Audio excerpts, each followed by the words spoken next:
举鸡去问先王啦！举鸡去问先王啦！举鸡去问先王了，这是如何问法？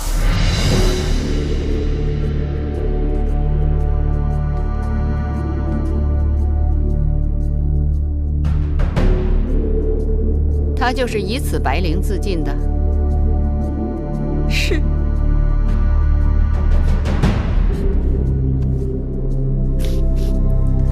背后你看，这绫上还有字。妾去问先王，遇见芈月、芈容否？还真去问先王。哼，先王会有答复吗？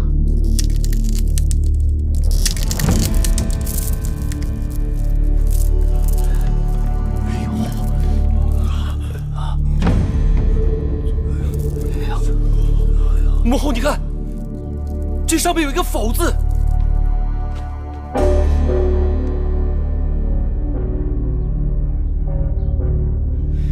先王显灵了！先王显灵了！先王显灵了！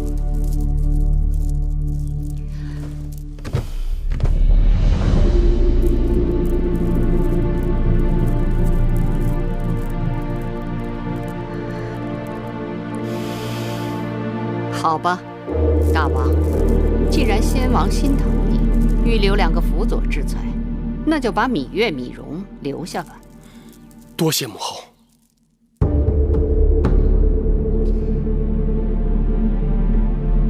你真行。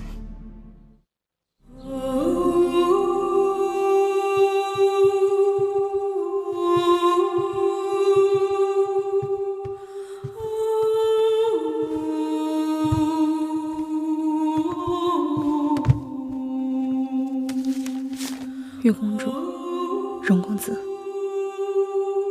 这是曲奇留给你们的。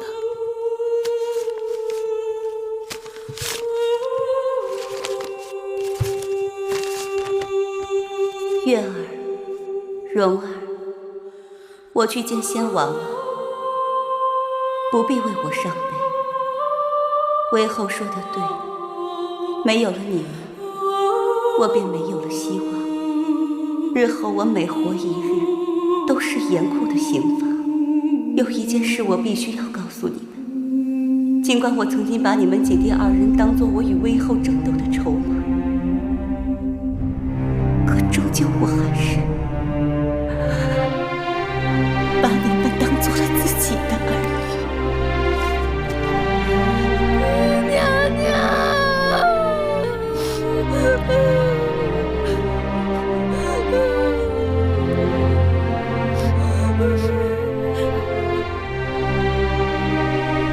先王对你们关爱有加，把你们留下是要派用处的。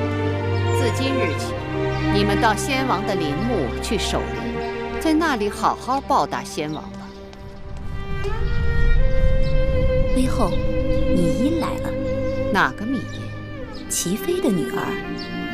哦，那个投河自尽的齐妃。她为什么投河来着？微后您忘了，齐妃是齐国公主。徐州之战，先王打败齐国，齐王愤恨不已，写信责怪齐妹不为母国说话，齐妃羞愧难当，这才投河自尽的。留下那个孩子，也是可怜。你等退下，即刻离宫，不可耽搁。是。月儿、蓉儿，我们走吧。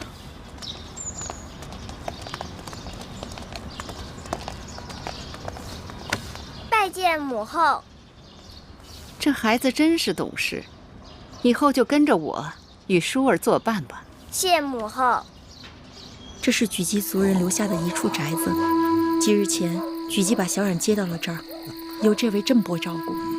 他就是我弟弟吗？对，他就是你的另一个弟弟小冉。小冉不哭，我是你姐姐，我会照顾你和蓉儿的。月公主天资颇高，在那陵园人烟稀少，切不可荒废学业。眼下我虽无法帮你们脱困，但我会继续给公主授课的。功课我会让子歇给你们带过去。谢师傅教诲之恩。公主保重。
月儿，子歇哥哥，你来的可真巧啊！今日我们要打牙祭呢。你怎么自己出来狩猎了？是不是内府的人克扣你们东西？稻米葛麻倒是还按时送来，就是肉食初一15才有。人儿嘴馋的不行。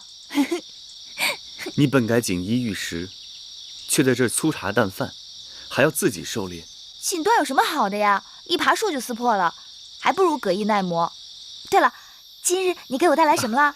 我给你带了周礼，一共6篇，这是天官种载篇。每10日我给你带一卷，之后我就还给夫子，再给你换下一卷。子歇哥哥，你整日给太子做伴读，变得这么懒，我早就告诉过你吧，让你多给我带些书简来，你就是不肯多带。读书百遍，其义自现，不可图快。不许你教训我！好，我不教训月儿，只可惜在这陵园之中为先王狩猎，礼乐书数御舍这6礼，除了书跟数有点微末之技，我可以教你外，其他的都学不了。谁说的？我软鞭百发百中，学会了骑马，魁姑还教我弹箜篌、吹排箫。眼下我已经开始学3礼了。你说的那些不过是皮毛，算不得正式6艺。礼不是书，不是谁学会了背书就能了解的。居一气，养一体，只有从小生活在宫里，经过各种的朝圣祭礼，才知道礼是什么。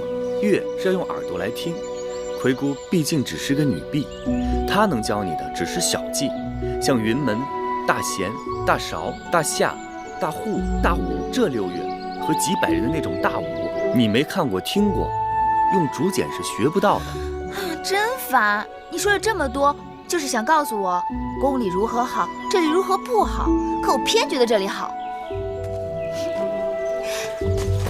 嘿，让我来看看这匹宫里来的好马跑得有多快！驾！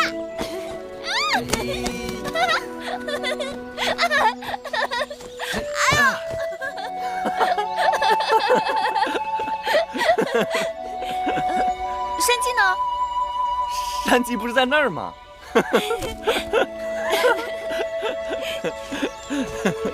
哎呦，月儿，你怎么了？你手上怎么有血？是不是跌伤了？肚子疼。你肯定是摔伤了。走，我抱你回去。魁姑，魁姑，魁姑，魁姑，怎么了？姐姐没事吧？月儿刚才她说她肚子疼，衣服后面有血，肯定是跌伤了。魁姑，月儿伤的要紧吗？不要紧。姑姑是说月儿她伤的不重。你和蓉儿先出去，我来打理。我也许能搭把手。出去。魁姑，这个忙你们谁都帮不上。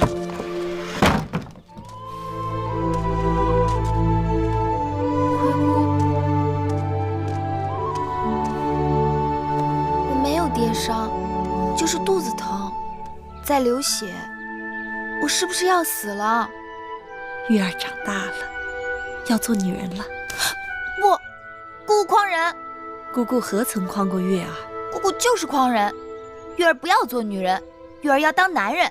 做女人有什么不好？就是不好。宫中有那么多女人，就围着父王一个人转。娘亲就是女人，只能日日站在门口傻等。我不要做女人。这事儿啊，由不得月儿，也由不得姑姑，是少司命早就安排好的。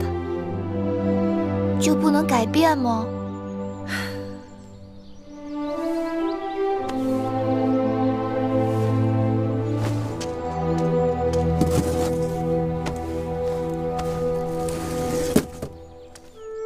月儿，换套干净的衣服吧。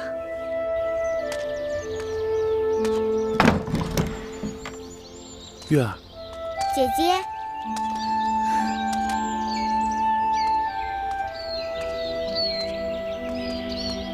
月儿，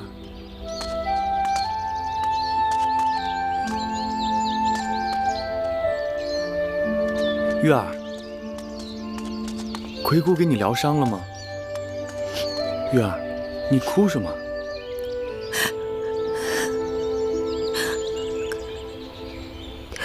魁姑说，这是少司命的安排。少司命。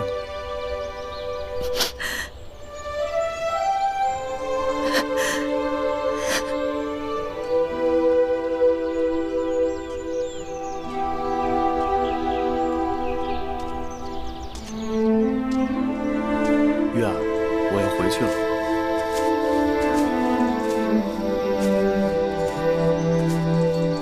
月儿，你快走吧，趁着天还没黑。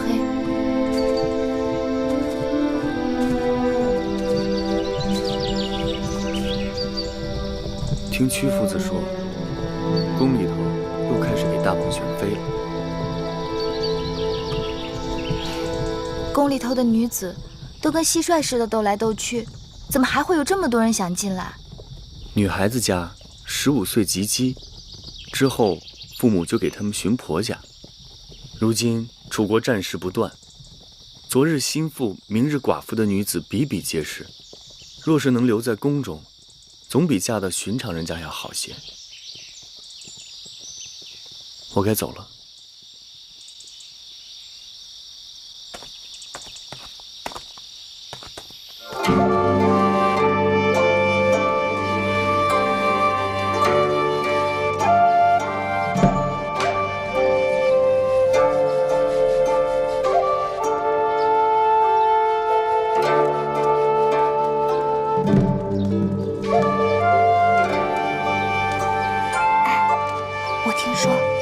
身上有股异味。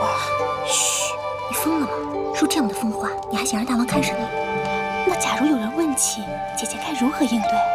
就说什么都没闻到。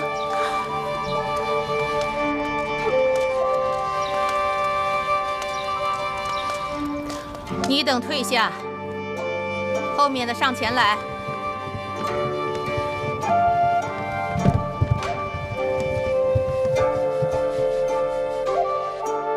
拜见大王。抬起头来。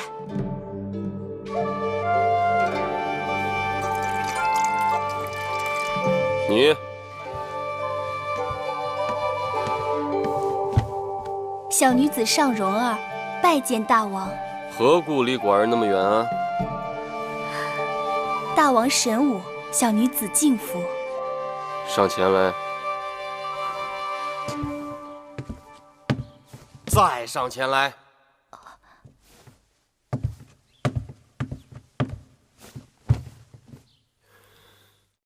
寡人问你，你可闻到什么气味没有？说话呀，闻到没有？香味儿，整个大殿都是熏香的气味。哼，还磨叽什么？别耽误了别人的好时辰，快走吧。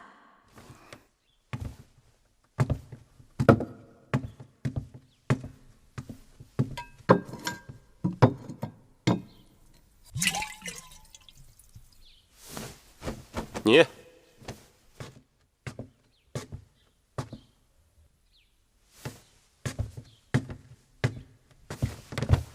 民女圆珠，洞庭人士，拜见大王。抬起头来。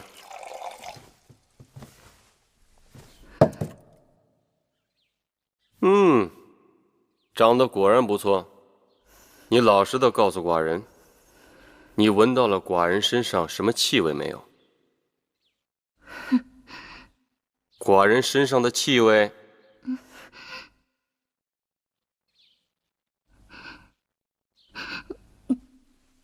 你说没有，那你为何憋着气，连话都不敢讲？下去。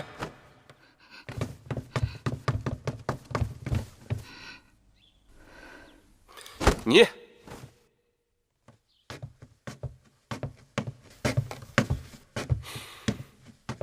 小女郑秀，拜见大王。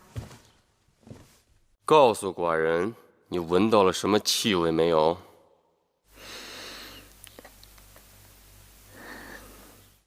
是的，小女子真真切切的闻到一股气味。闻到了什么气味？一种特殊的气味。特殊？一种大王身上独有的气宇轩昂、动人心魄的气味，一种让天下男人都爱然失色的气味。说得好，说得好！来，寡人身边来。是大王。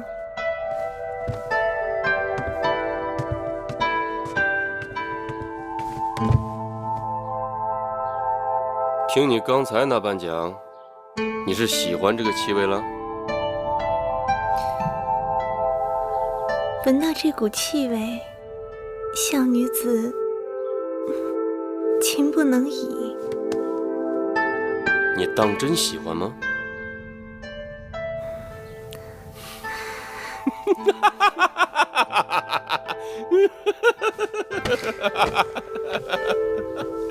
今日寡人见了那么多个，只有你最合寡人的心意。来，寡人赐你杯酒喝。谢大王。来。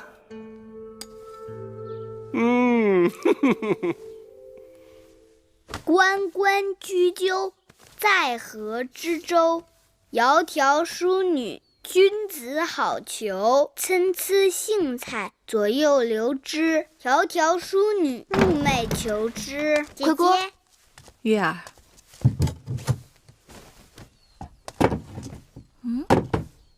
月儿找什么呢？记得葵姑上次把一个陶罐放在哪儿了？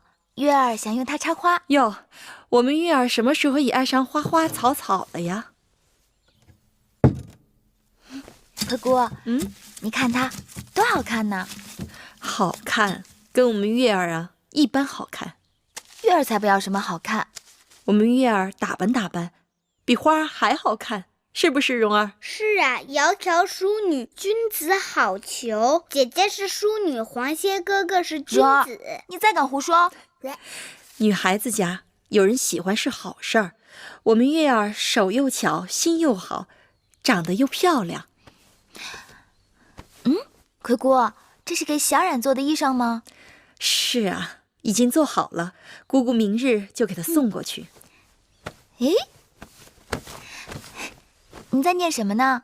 我在念《诗经》。蒹葭苍苍，白露为霜。蒹葭苍苍，白露为霜。所谓伊人，在水一方。所谓伊人，在水一方。蒹葭萋萋，白露未晞。蒹葭萋萋，白露未晞。所谓伊人，在水一方。溯洄从之，道阻且长；溯游从之，宛在水中央。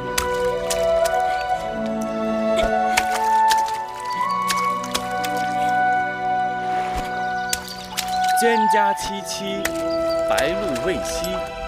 所谓伊人，在水之湄。子歇，你什么时候来的？刚来。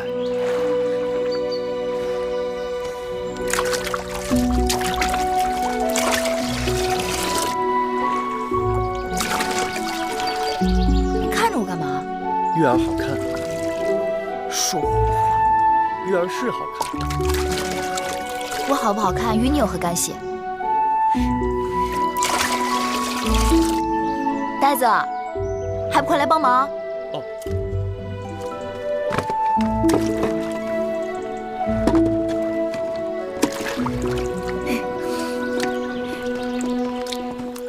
这后日就是寒食节了，听说大王和威后要来给先王扫墓。是啊，宫里头已经把该用的东西都送过来了。那日公子和公主们都要跟过来，人多眼杂，你们最好小心点儿。多谢智姑姑提醒。智姑姑，哎，又来采草药了。是啊。哎，姑姑，前段时间我采了不少金钱草和夏枯草，都晒着呢。姑姑要不要带走啊？改日再拿吧。这山上啊，长着什么草，有什么药，月公主比我都清楚。黄公子也在呢。哎，姑姑。天不早了，我就先回去了。吃完饭再走吧。不吃了。那我送你。好，姑姑慢走。姑姑慢走。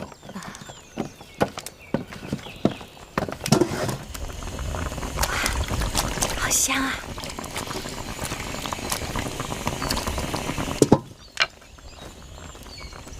嘿，嘿，笑什么？干嘛呀？你别动。干嘛呀？头上有根草，我帮你拿下来。看，没骗你吧？天都晚了，你怎么还不回去啊？姑姑说了，留我吃晚膳，今日有余。你就那么馋啊？人家黄公子大老远的来给蓉儿授课，该留人家吃饭。姑姑，就那么一条鱼，让他吃了，蓉儿吃什么？我愿意把鱼让给子谢哥哥吃。听见没有？那你就别吃了。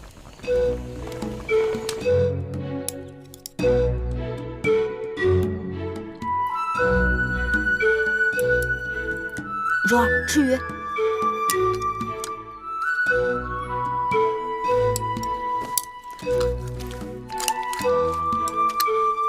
蓉儿，你吃。吃鱼。姑姑不爱吃鱼。我也不爱吃鱼。月儿吃吧。来，小心刺啊！你们都不爱吃鱼，那以后我捕鱼自己吃。我爱吃鱼。那就赶紧吃吧。姑姑吃。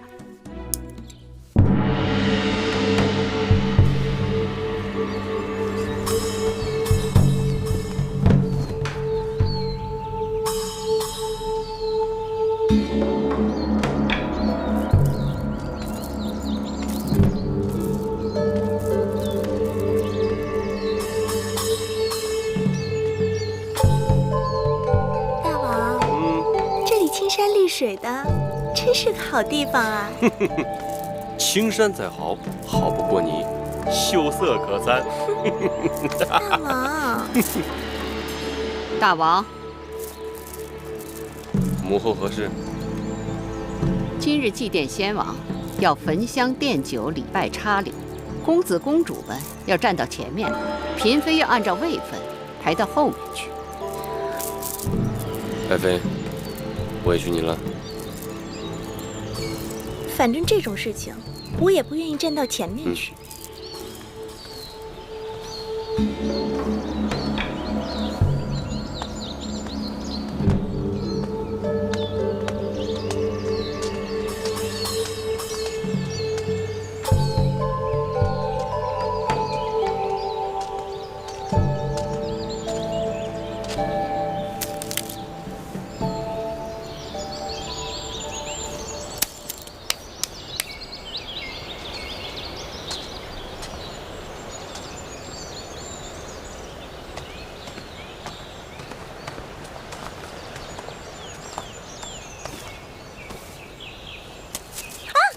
夫人怎么了？啊，轻点，手都红了。你怎么了？我不知道被什么东西咬了一下，你看都成这样了。别怕，我有办法。好疼啊！夫人，您再忍忍。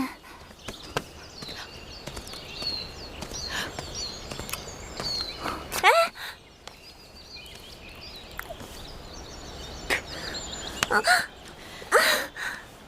这是大蝎子草。蝎子？咬人比蝎子还厉害的一种草。当年我娘亲就是被这种草给害苦了。你娘亲也是宫里人呢？我娘亲是相妃，早就过世了。你也是公主？怎么穿成这样？在这种鬼地方？父王过世后，魏后罚我和弟弟在这里给父王守灵。好了，这草清热解毒，再过1-2个时辰，你的手就没事了。谢谢妹妹古道热肠，来日郑秀有机会，必会投桃报李。不用放在心上。大王祭礼，拜！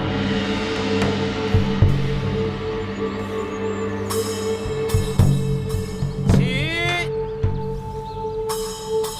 大王奠酒。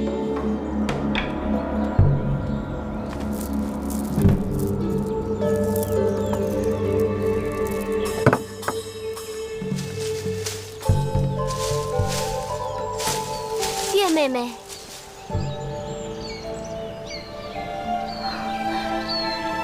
是月妹妹吗？舒姐姐，月儿正想找你呢。月儿好久没有看到你了，月儿好想你啊。是啊，见你好难，我适才也到处找你呢。我刚好给一个面生的姐姐帮了点忙。那人是郑秀，这几年新晋的嫔妃中最受大王宠爱。去年生了位公子，大王将他提了南后的位分。不过母后很不喜他。宫中女子，除了你，有谁还能让魏后欢喜呢？宫中的姐妹也就属你最倔强，有的人可会讨母后欢心了。我正在尽力说服母后，让你和米荣回宫。听说屈原大夫也在想办法，你还不赶紧把嘴巴变得甜一点儿？月儿不会变，也不想变。回宫有什么好的？你看这儿，天宽地广的，多自在啊！就算你不想回宫，你也不替米荣着想。米荣已经10岁，他不能总在这陵园守灵啊。你们在这个地方，像庶民一样无声无息，野生野长，诗书礼乐射御全都与你们无缘。将来米荣总要走到人前去的。若是没有封号封地，他成人以后如何安身立命？哼！再拜！起！退！众公子祭灵。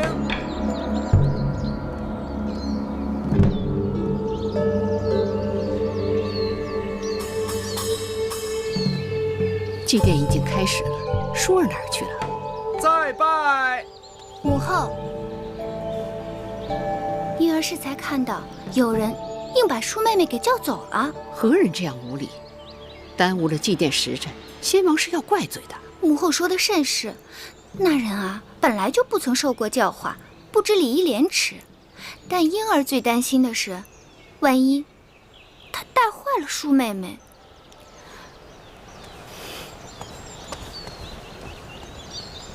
退！你们在这儿有肉吃吗？好大的胆子！母后，韦后，多年未见，没想到你比我想象的还不堪。芈月不知做错了何事，让魏后震怒，还跟我顶嘴，跪下！你自甘堕落罢了，还竟敢教坏我的舒儿！母后，此话从何说起？你可知今日来先王陵园做什么？时辰是已经算好了的，祭奠已经开始，你不在先王那儿尽孝，反而跑到这儿来跟芈月混在一起。舒儿忽略了时辰，是舒儿的不是，求母后不要责怪月儿。尽良者惠，尽愚者痴。若不是这个丫头，你何尝这样不知轻重？母后，我拜见韦后。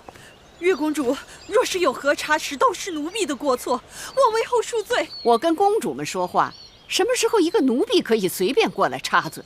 贵贱有别，公主是贵重人，即便是出了过错，责罚也该由奴婢承担。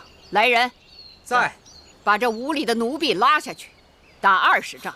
是。月儿，放开姑姑！月姑姑，放开姑姑！月儿，姑姑，月儿，月儿，韦后，魁姑是奉先王之命来照顾弟弟和我的，一向循规蹈矩，这么多年没有功劳也有苦劳。念在他年纪大了，受不起这20杖，望韦后饶过魁姑。母后，求你放过魁姑吧。即便是先王之名又如何？先王仙逝多年，那些曾在先王身边待过的阿猫阿狗，以为可以永远得到先王的庇荫？都是月儿的错，都是月儿的错，请韦后责罚于我，放过魁姑。他是奴婢，带你们受杖那是本分，你们还为了他自请责罚，真是失了体统。好了，祭奠时辰不等人，你们赶快起来，马上到先王的灵前奠酒焚香吧。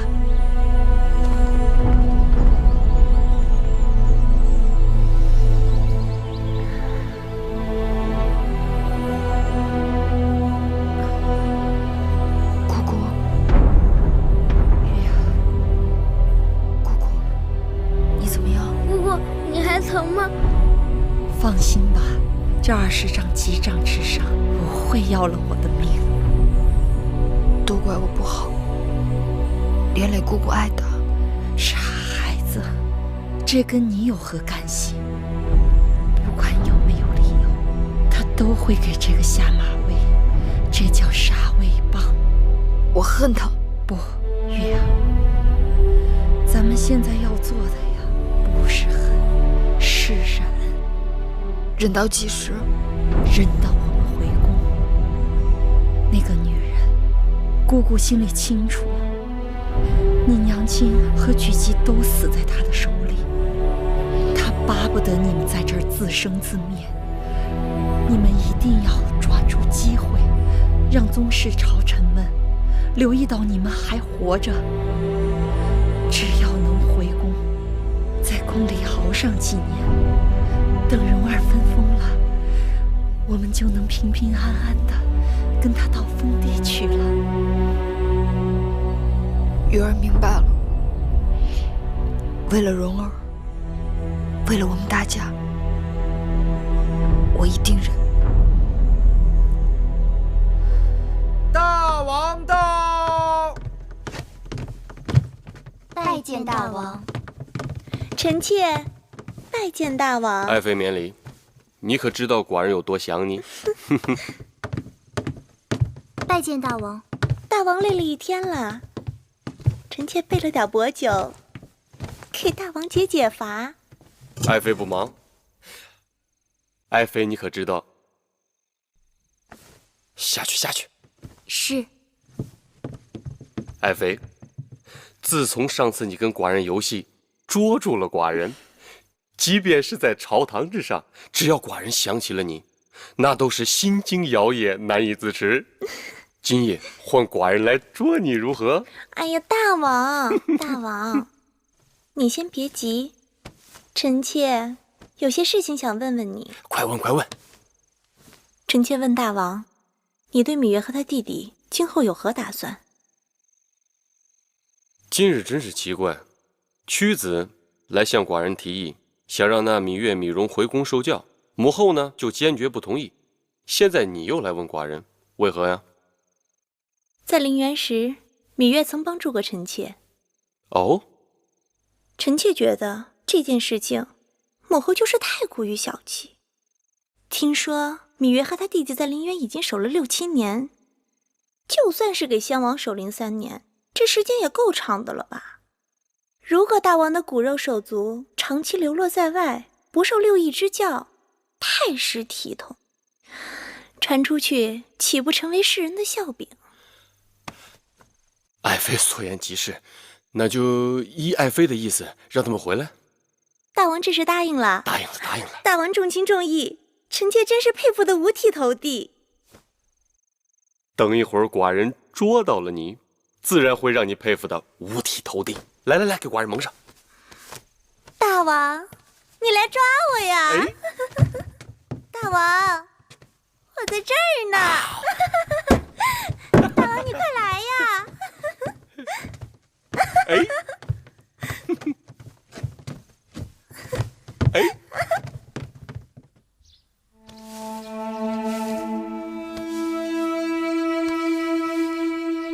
母后，舒服吗？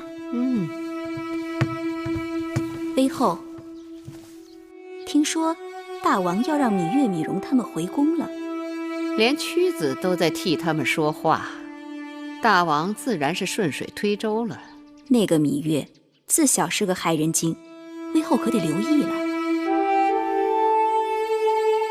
母后不用过于担忧，婴儿想将那芈月收进宫里头也好，放在外头太让她逍遥自在了。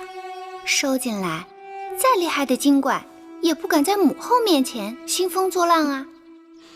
瞧瞧，这偌大的后宫，属婴儿这张小嘴最会说话。哼！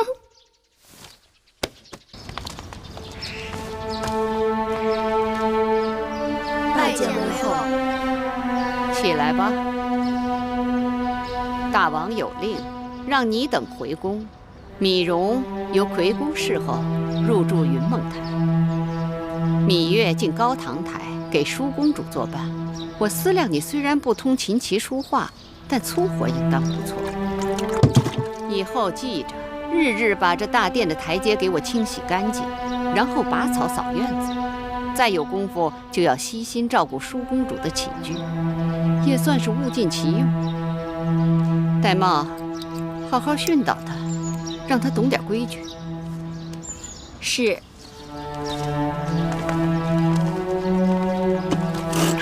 月儿，这擦地的活姑姑帮你干。魁姑记性这么坏呀？才几日就忘了那顿杖责了？姑姑，你带蓉儿回去吧，这点活我干得了。月公主，在奴婢这儿可别想偷奸耍滑，好好干活吧。回去吧。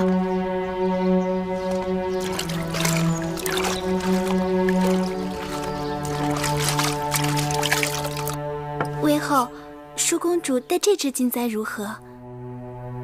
那这只呢？好啦，今日习练少司命祭舞，时辰都要到了，戴哪个不一样啊？就它吧，快点儿。随他吧。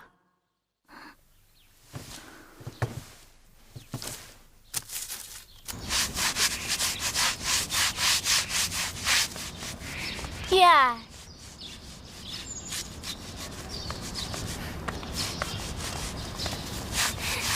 月儿，姐姐，快跟我走吧。去哪儿啊？管他哪里，走就是了。快走。月公主，台阶擦干净了吗？已经很干净了。可上面明明还没擦。我说干净就干净了。舒公主，微后有旨，月公主不需要习练祭舞。那母后也没有下旨说月妹妹不许看本公主习练祭舞吧？走。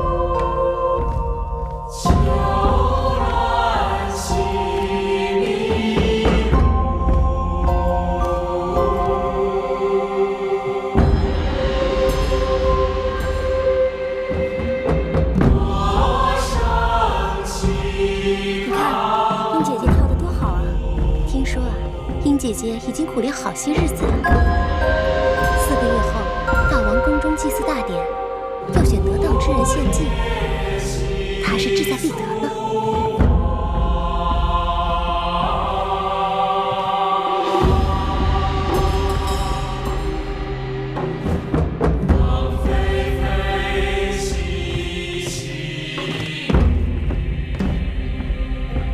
好。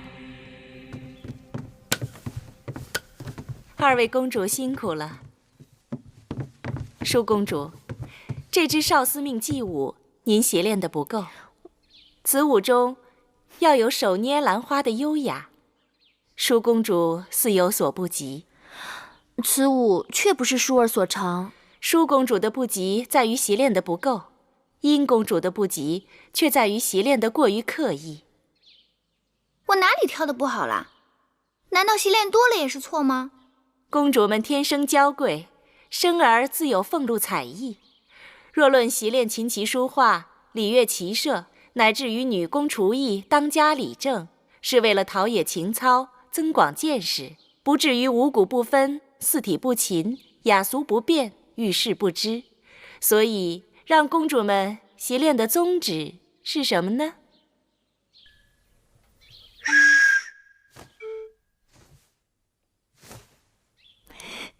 叶儿，他知道。他知道什么呀？诗书都没读过几句。你说。我想，既然让公主们练习琴棋书画，只是为了陶冶情操、增广见识，那宗旨便在于广，而不在于精了。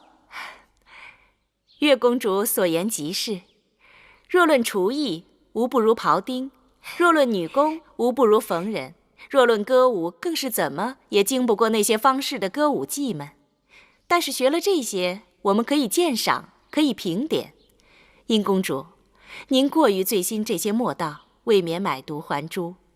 正声味乐，原也不是君子所好。哼，巧言令色，什么女士啊，根本就是个马屁精，只会奉承嫡公主。舒公主做什么都是楷模，舒公主跳得不好，也自会得其精髓。我明明比她好过很多，却成了买椟还珠了。公主，仔细脚下！贱婢，为何把本公主引到坑里？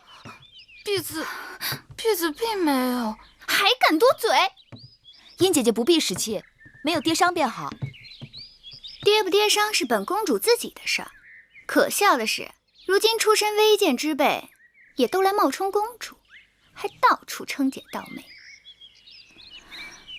殷姐姐不是未老先衰，目力苦短吧？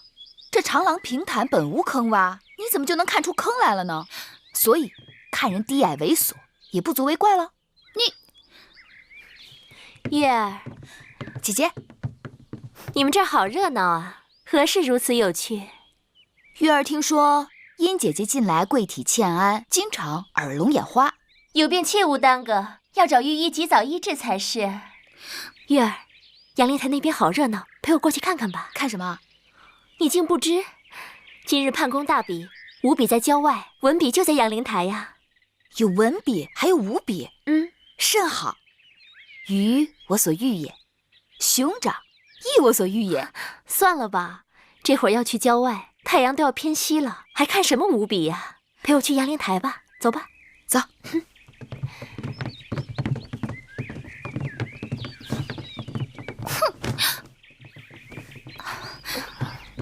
公主，是否即刻回宫？多嘴！我也去阳灵台。哎，你们看，快来呀！是那边吗？就是那边来。哎呀，好多人呢！是啊，他们都来参加今日的文比呀，个个都是气宇不凡呢。今日啊，真可谓是人才荟萃呢。哎，你们说是不是啊？真是啊！我看看，让一下我看看。那个美少年是谁啊？我知道，那个呀是唐乐。那个就是写章台赋的唐乐呀。听说他和宋玉、景差三人被称为继屈子之后年轻一代的三大才子呢。是吗？哪个？我看看。舒妹妹，你看，后面那个更是气质不凡。是穿黄衣服那个吗？不是，第4个，穿红衣服那个。哦，那个我知道，那个就是写《大昭之赋》的景差。原来《大昭之赋》是他写的，辞藻华丽，读来倒也唇齿余香，只是过于米粒了。其实《大昭之赋》不算什么，最厉害的是屈子新收的徒弟宋玉，据说能歌能赋，而且长相还格外俊美呢。哎，你看，景差后面那个就是宋玉，看见了吗？还真是好模样，但愿内外皆是一般的锦绣。我看这场上的公子们都是才高8斗，学富5车，可不是我们大楚人杰地灵呢。就是啊。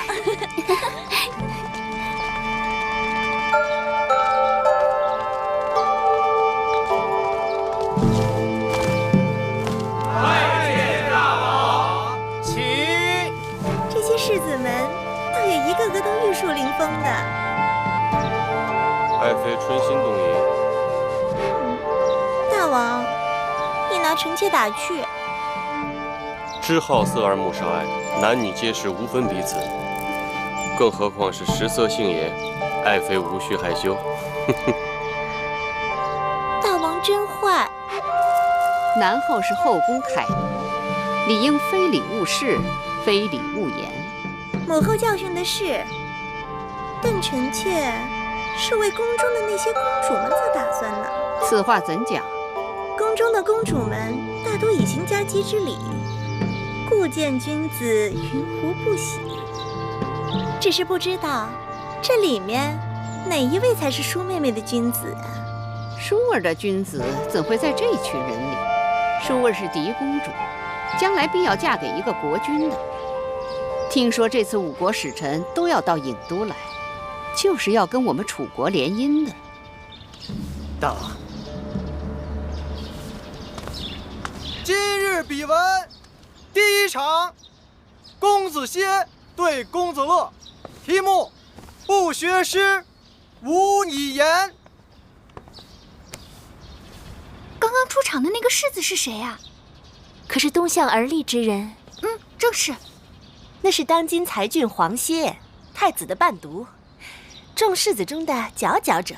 孔子作诗300，分风雅颂3部，其中国风160篇，是学习各国语言和风俗的起步。行走列国，若是语言不通，以国风诗篇交流，已成常例。所以说，不学诗，无以言，便是如此。公子乐所言甚是，只是黄歇有一事不明。既然国风是诗中重中之重，为何列国习诗都先习宋？黄公子越是这唐乐也不错呀。对呀。习诗之所以先习宋，宋乃宗庙之礼。习宋之时，习礼仪，通音乐，做人以礼行天下。然后再是学雅，通晓周天子历代之功业，而知王朝兴废。更要紧的是，雅言是周成所用的语言，也是列国通用的官方语言。此后再学列国之风俗和语言，这便是习国风了。这样便可以点及面，一通百通。今日要论清新俊逸，品貌非凡，非他莫属。我觉得月儿适才还说殷姐姐耳聋眼花，此话可见有误啊。舒妹妹，好啦，我只听说黄歇文笔风流，潇洒倜傥，而且不光屈子推崇他，就连宫中的大臣们都很看重他的文采。屈子不在，这赛场上抢风头的尽是他的弟子。他在与不在有何区别？屈子游历五国，正在到处游说诸侯们搞合纵的。现在楚国里没有人比他的风头更近了。依黄公子之言，这风雅颂的次第应该为颂在前，雅为后，风更次之。错，风以感发人之良心也。人心正而后有正论，风在前，雅在后。朋友正而后君臣正，故大雅次小雅；君德正而后成功，故颂次大雅。所以诗300篇中，雅颂皆起于风而次于风。哎呀，黄公子真是有学问啊！是人之有为啊！果然，百闻不如一见。今日比文，高手如云。月儿，依你之见，今日花落谁家啊？我不知道。黄公子人中翘楚，因而看，今日赢者，非他莫属。你那么稀罕他，我怎么就没觉出他的好呢？黄公子言之有理，但在下仍有一事不明：这从古至今，学子们为诗言志还是诗言情而争论不休，不知黄公子有何高见？在心为志，发言为诗，情动于中而行于言，言不足故嗟叹之。情即为志，志即为情，情志不可分家。受教。太厉害了，真厉害！黄公子果然学识渊博。就是呀。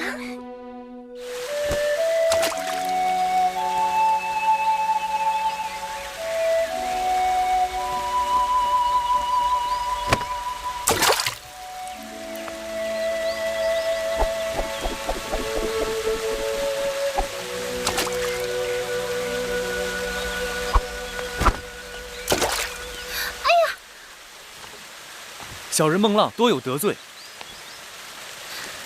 不知公子正在习练软鞭，迷因打扰了。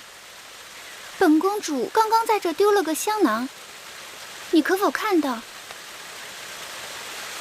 鄙人正打算离去，未见到公主的香囊。公子面熟，敢问姓名？在下太子伴读黄歇。啊，原来是公子歇。前日判公文笔，你一举夺魁，据说那些什么宋玉、景差、唐乐，都输得心服口服呢。总算不负屈夫子教诲。只是不负屈夫子吗？还有大王的主望。除了大王呢？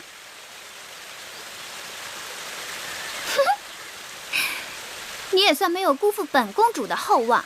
赛前我曾与人打赌，说你必赢。承蒙公主教诲。殷公主，殷公主，公主让婢子好找啊！我又没聋，叫活似的喊我做什么？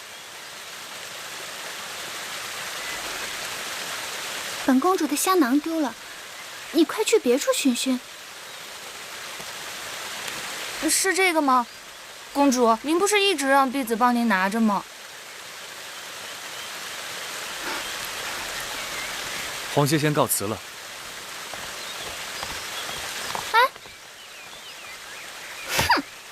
是个呆子！公主，您是在训斥灵儿吗？你也配！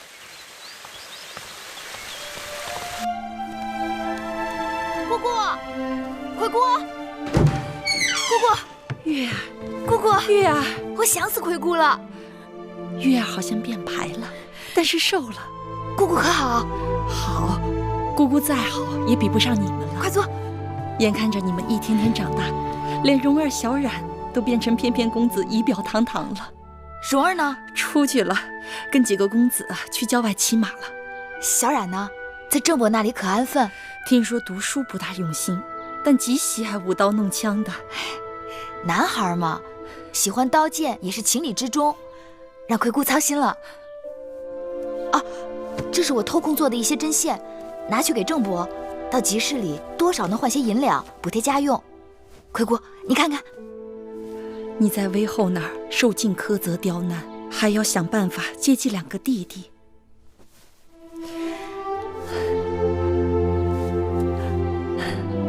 玉儿这针线是越做越好了。姑姑，你的眼睛怎么了？不碍事的，已经有些日子了，看什么呀，眼前都是雾蒙蒙的，大概是快入夏了，暑热闹的，一立秋就好了。我看看。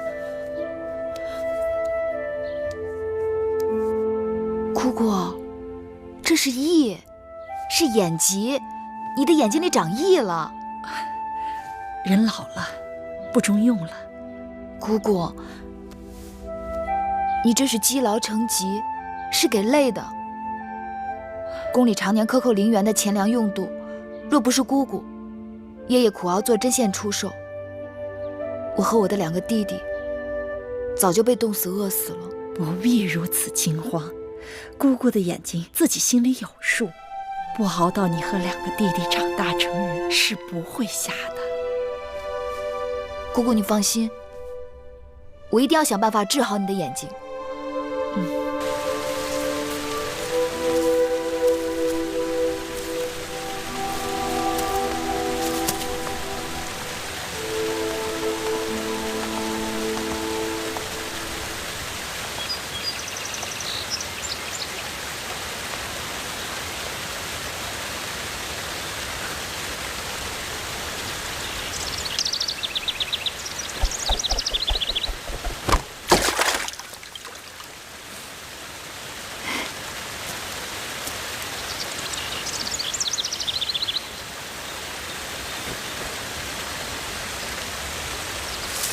几日不见，公子用鞭抛石的技艺又有所精进。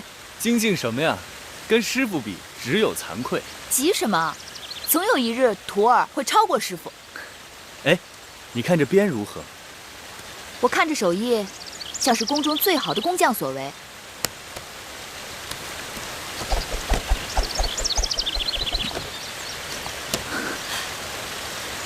男儿所用的大鞭都较为粗壮。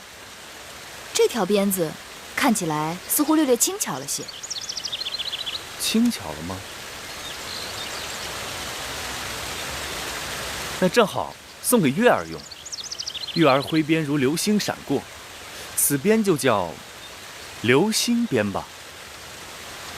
男子持鞭也有大小长短之分，大的强悍，小的轻便。公子这支鞭做随身之物也很好啊。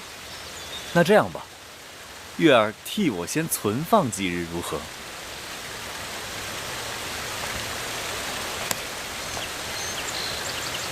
适才我见你在地上寻寻觅觅，不知你在寻觅些什么。魁姑患了眼疾，女医治曾告诉我，野菊、金银花护肝明目，我已然采集煎汤给魁姑饮用。可昨日又得一秘方，说黄连清热解毒、泻火燥湿，若能将新鲜黄连的根茎碾碎，敷于眼疾处，效果极佳。可我寻遍宫内外，却找不到一株黄连。楚国虽产黄连，可是都长在高山峻岭之处。若要在这隐都寻到一株黄连，恐怕是难了。有一个地方，或许可以试试。哪儿？走。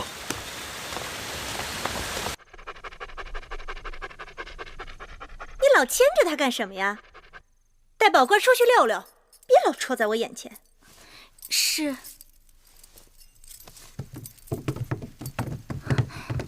夫人，怎么样？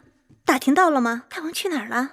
大王在魏后那里用的晚膳，原本要来咱们兰桂台的，但魏后说赵姬怀孕，多日不适，硬是逼着大王去了赵姬处。昨日大王就去了赵姬处，今日又去，也不知道魏后收了赵姬那个小贱人多少好处孝敬，天天袒护他，处处与我作对。去，差人告诉大王，说公子兰病了，我看他来不来。是。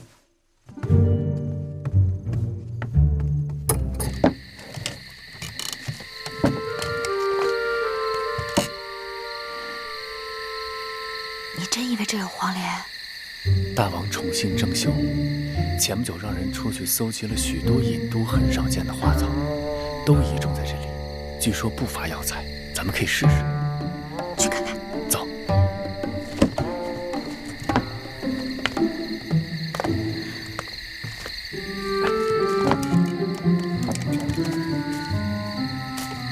你看看，这园子里多少难得一见的兰花香草。可惜郑袖是个俗人，这些花栽在这儿真是白糟蹋了。夫人，魏后来了。怎么搞的？大王没来，他却来了。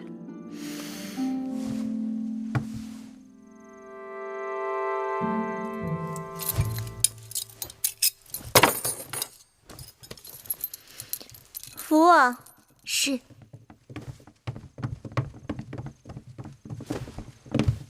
拜见魏后。拜见魏后。我听说公子兰病了，难道南后也病了？南后连日照顾公子，衣不解带，目不交结，心力交瘁。身为后宫嫔妃，就算儿女有疾，也要衣着鲜洁整齐，不可任意放纵，不顾妇容。母后教训的是，前几日母后教训臣妾，让臣妾动不轻狂，笑不露齿，衣着简朴。臣妾就是按照母后的意思做的。我说的是这意思吗？大王到！拜见大王。母后。大王，子兰病了，臣妾只顾悉心照顾孩子，蓬头垢面，实在有损嫔妃的身份，请大王恕罪。爱妃快快请起。大王，看着爱妃如此辛苦，寡人很是心痛。是谁说爱妃有罪啊？何罪之有？母后正在教训臣妾，是臣妾的不对。后宫佳丽众多，大王这等疼法，只怕是疼不过来吧？母后教训的对。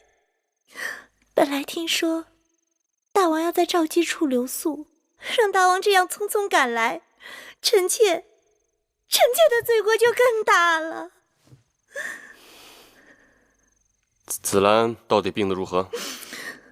刚才让太医看过，子兰体弱容易积食，需要时时小心照料。带寡人看看去。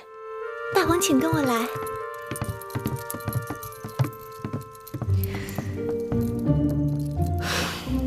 瞧，水会五味子，它浑身是宝，能祛风活脉，调气止痛，清肝明目，果子成熟后还香甜无比。既然如此之好，咱们就带回去给亏姑，这也算物尽其用。好啊，摘下来，我去那边看看。好。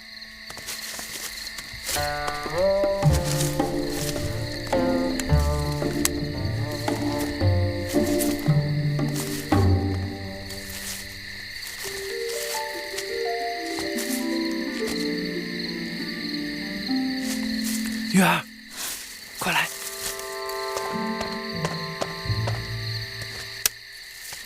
黄连，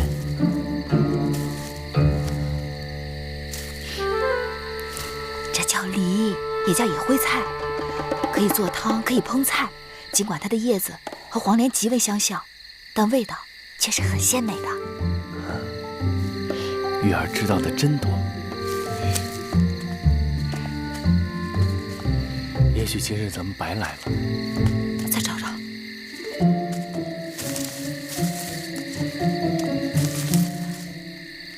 有了有了，黄连，这就是黄连。快把根挖出来。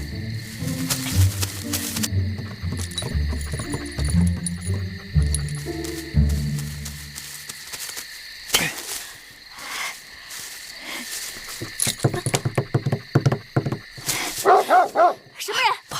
侍卫，侍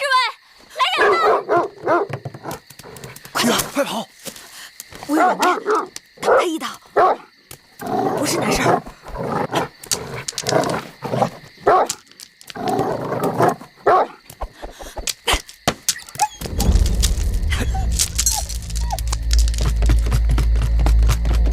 侍卫来了，被他们抓住可是大罪，快跑！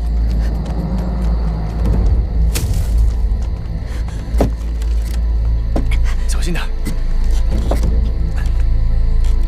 小心！站住！快走！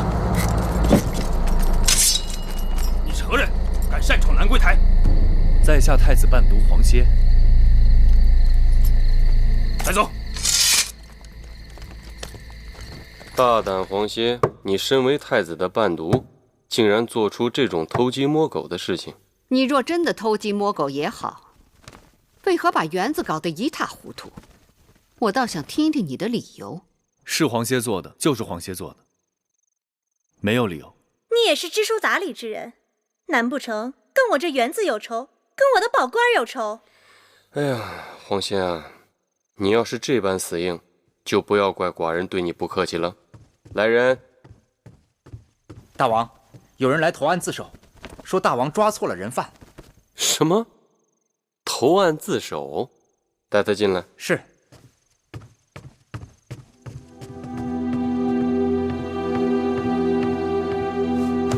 月儿，你来做什么？今晚发生的一切，都是芈月所为。望大王威后、南后，责罚芈月，不要错怪黄公子。不要听芈月胡说，此事是黄歇一人所为，与芈月无关。狗是我打的，花草是我采烂的，你是一边看热闹的。侍卫抓住的是我，谁看见你做了？好了，我心里有数了。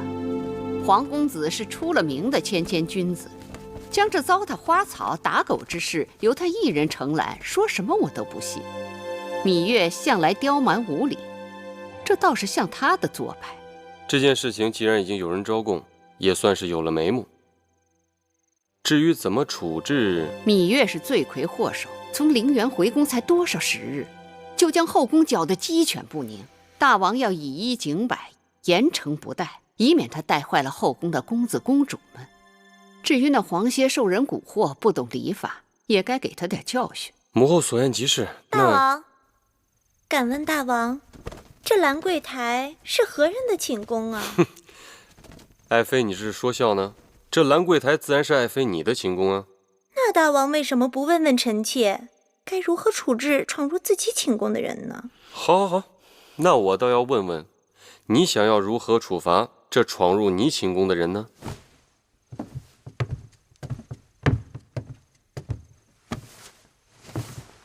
月妹妹，你这淘气也淘得太过分了。我与你打赌，说你能不能神不知鬼不觉地闯入我的后花园摘我花草。我说不信，你不仅动真格的，还找来黄公子做帮手。然后你闯了这么大的祸，看我怎么罚你。芈月任性不懂事，任凭南后姐姐打骂。大王，你看看你这妹妹，娇嫩的跟朵花似的，我哪舍得打她骂她呀？你呀你俩怎么还不起来？真打算在我这跪一夜呀？此事不能就这么了结了，以后后宫还有没有规矩王法了？母后，这都是自家人，这规矩王法不都是大王一句话吗？大王，你得给臣妾做主，我要芈月和黄公子给我的宝官赔不是。好，好，好，那个芈月、黄歇，一会儿给宝官赔不是。大王，大王，这园子是爱妃的，宝官也是爱妃的，您说这事儿该如何了啊？这个园子是爱妃的园子，宝官也是爱妃的宝官，这件事情自然是爱妃说怎么了，那就怎么了了。谢大王。不成体统。外面天黑路滑，请母后慢走。哎呀，你这个蜜罐子！你们俩还杵在这儿干什么？还不赶紧下去？谢大王。谢大王。谢谢大王。那我倒要看看，你要怎么谢我呢？等我。你怎么又回来了？你怎么没出去啊？站住！你俩与我说实话，这黑灯瞎火的，到我的园子里究竟干什么来了？芈月有一至亲病了，需要一味草药，正巧这草药长在了南后的园子里。哼，又是草药。你芈月真当自己是扁鹊在世呢？南后宽宏大量，我才不宽宏大量呢！我只是做了自己想做的事情。幸亏我的宝官生得不重，否则你们……谢南后，谢南后，你俩给我记住了，今日之后，你们可是欠着我的，自求多福吧。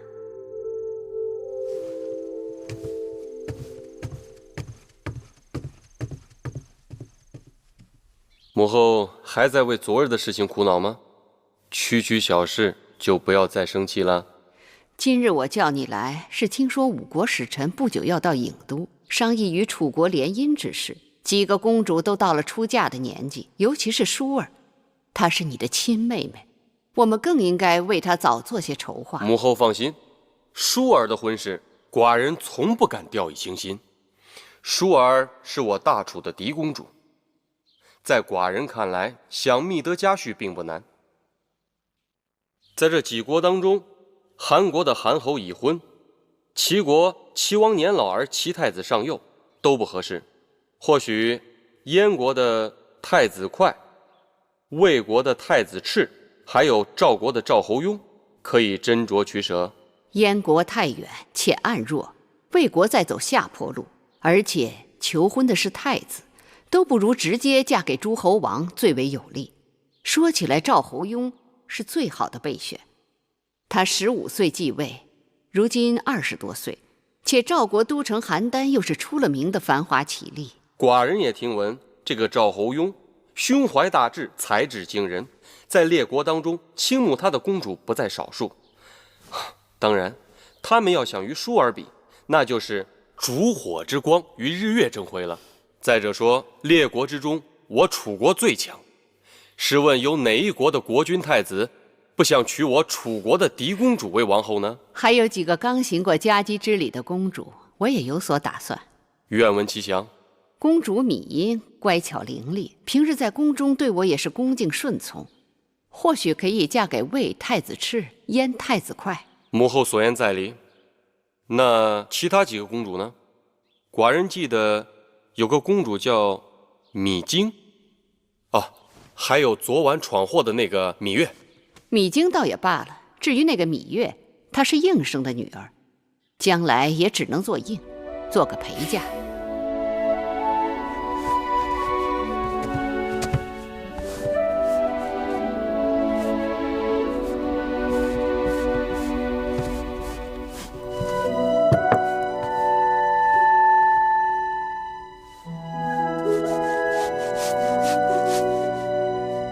琴儿，去外面把月儿给我叫进来。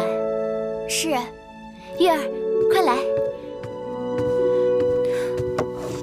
你看，为何你绣的香草呼之欲出，能引来蝴蝶？可是我绣的花儿垂头丧气，愁苦不堪，气死人了。天下哪有长在丝绢上的花朵？若想绣花，先与花作伴。舒姐姐该多在园子里走走，心里沾上了花草的灵气，绣在丝绢上又有何难处？可是母后最不喜欢我出去了，哪像你10条绳子都拘不住你。哎，昨日晚上我去你房中找你，你房中无人，偷偷溜到哪儿去了？自然不会告诉你。不告诉我算了。让你不告诉我，让你不告诉我，快告诉我，告诉我，快了你了！去哪儿了？去哪儿了？就是公主。舒公主，刚才我从魏后的屋前经过，听到魏后在和大王商议公主们的婚事。说了什么？说是列国的使者们马上要到郢都来，向公主们提亲。哦，还有呢？还说了有一个叫什么强秦，是秦国。哦，那就是秦国吧。据说秦军营祀的王后都过世1年了，一直未纳新宠，所以也有可能来求婚。